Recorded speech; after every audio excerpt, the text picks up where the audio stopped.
if you're looking for a simple position to practice those 101 breathing mechanics of breathing in through the nose, pausing, swallowing, full and complete exhale, another pause, another swallow.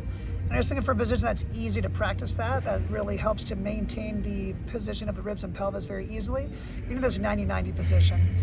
I would begin it with your feet up on something like a little shelf, like an ottoman, a little low chair, something like that.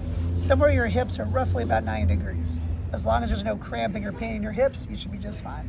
So we're gonna be laying here just like this. I'm gonna take a ball, something kind of squishy, that I can place between my knees, and what that's gonna do, it's gonna keep my knees and hips and feet all in line with each other. So if you look from this angle here, like it's here, it's not too big where my knees are going out. It's not so small that my knees are squeezing in. Everything just nice and stacked up. All right, so I'm gonna throw my feet on top of that surface, legs roughly at 90, and I'm always gonna support my head and neck so that there's no tension there whatsoever. One of the biggest things people do wrong here is they let their head drift upward or let their chin sit back too far. And if you have tension in your neck, the whole drill is basically worthless. It's gonna throw off all the mechanics of everything you're doing. So your neck has to be relaxed, very important. Okay, so we got our head supported here. Chin is pointing straight to the ceiling or the sky. From this position, your number one thing you wanna think about is you're gonna put just a gentle squeeze on that ball, like I'm talking like a 1 out of 10, 1 to 2 out of 10. Just enough to hold on to that ball. We're not trying to pop it, we're not just letting it hang there, just a gentle 1 to 2 out of 10. From that position there, you're gonna take your heels and gently sink them down into the box or the shelf, just enough so that your pelvis tips back a little bit and we eliminate that hole back there. So I just pull it back, push down my heels a tiny bit, boom. Okay, now I feel my lower back and the back of my pelvis on the ground. That's all I need. Again, like a 1 to 2 out of 10. If I poke myself right now, my hamstrings are a little bit on, my inner thighs a little bit on, but my glutes are loosey and goosey. There's no tension whatsoever. They're completely relaxed, and that's important. So I'm lying here. I place my hands on my rib cage. I'm just gonna practice those breathing mechanics we talked about earlier. You're gonna breathe in through your nose.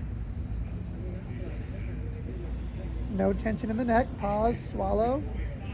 Long sighing exhale like you're fogging up the glasses.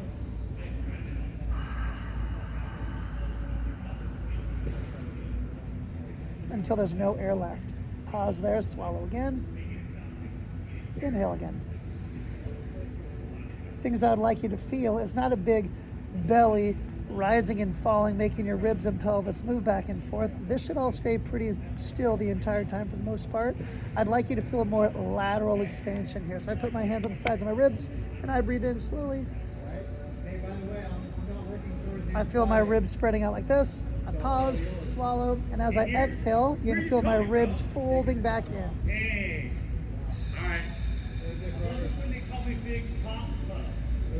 Exhaling, exhaling, exhaling. Feel those ribs fold up. Pause there. Inhale again.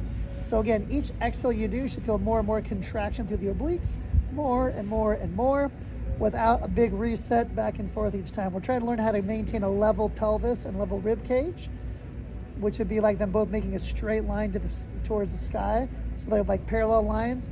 We're not tucking underneath. We're not doing this. We're just nice and neutral and flat the whole time as you're breathing. Nice and relaxed. In through the nose, pause, swallow, out from the mouth like a sigh, swallow again, repeat that. And that is how you're gonna master your breathing mechanics.